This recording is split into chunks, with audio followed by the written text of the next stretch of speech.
সবজি খেতে আমাদের না পছন্দ হলেও সবজি কিন্তু স্বাস্থ্যের পক্ষে অনেক ভালো। তাই আজকে রান্না করেছি সবজি দিয়ে চিংড়ি মাছ। এটার জন্য কড়াইতে আমরা তেল দিয়ে চিংড়ি মাছগুলোকে একটু নুন আর হলুদ দিয়ে আমরা এটাকে ফ্রাই করে নেব। একটু লালচে লালচে করে ২ মিনিটের মতন ফ্রাই করব। বেশিক্ষণ কিন্তু করলে এটা কিন্তু একটা রাবারের মতন চামড়ার মতন হয়ে যায়।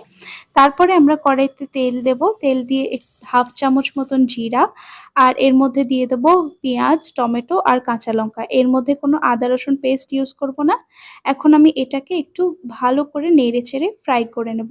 তারপরে এখানে দিয়ে দিচ্ছি এখানে খুবই সাধারণ মসলাগুলো জিরের গুঁড়ো, হলুদ গুঁড়ো, লঙ্কার গুঁড়ো আর তারপরে সামান্য মতন জল দিয়ে এটাকে ঢেকে দিয়েছিলাম। এখন এটাকে দেখতেই পাচ্ছ এটার থেকে তেলটা ছাড়ছে। তেলটা যখন এর মধ্যে থেকে ছাড়বে তখন এর মধ্যে একে একে সবজিগুলোকে আমি দিয়ে দেবো।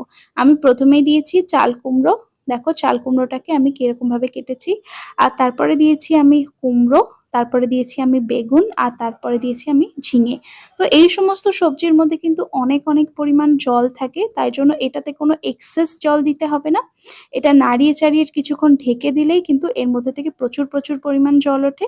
এরপরে আমি এটাতে দিয়ে দিচ্ছি পরিমাণ মতো নুন। আর নুন দেওয়ার পরেও এটাকে ভালো করে নাড়িয়ে চাড়িয়ে নিচ্ছি যাতে মশলার সাথে আমাদের সবজিটা ভালোভাবে মিশে যায়। এখন দেখো সবজিটা থেকে কতটা জল ছেড়েছে আর সবজিটা পুরোপুরি কুকড হয়ে গেছে, রান্না হয়ে গিয়েছে। এখন ভেজে রাখা চিংড়ি মাছগুলো আমি ছেড়ে দিচ্ছি এর মধ্যে আর তারপরে এটাকে নাড়িয়ে চাড়িয়ে নেব। এই সবজিটা খেতে কিন্তু আমার অনেক টেস্ট লাগে। আমার হাজবেন্ড প্রথমবার এটা আমার জন্য রান্না করেছিল আর তবে থেকে আমার এই সবজিটা খুব প্রিয় হয়ে উঠেছে।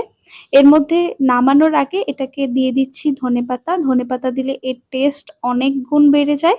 তারপরে এটা গরম ভাতের সাথে তোমরা এটা সার্ভ করো, দেখবে তোমাদের কিন্তু দারুণ লাগবে। আমাকে অবশ্যই জানাবে।